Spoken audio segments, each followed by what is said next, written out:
So my first kit was like a pink and purple striped top with purple shorts and yellow socks. It's quite very loud. And it's all been in the same kit. You just feel part of a team, don't you? And feel closer to everybody, feel like they're your teammates or friends. We struck up an initiative with Hull City as part of the sponsorship of the stadium, whereby we'll be running something called KCOM Kits, and what will happen is that every time Hull City score a league goal here at the stadium, we'll be donating a full set of kit and to kit out an entire youth team. With the new manager, it's going to be really exciting football. We're going to have a lot of energy and a lot of attacking football, so I think chances are we're going to score a lot of goals.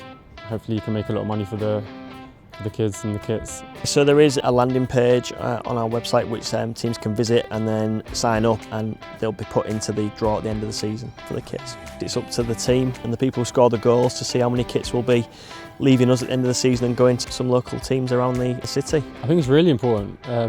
One, to stay healthy and active, but also you make so many friends. Like the amount of friends I made through football is just basically everyone really. Goals for kids is literally everything. Like when I'm just playing with them, it's all about scoring goals and celebrating. So I think it inspires people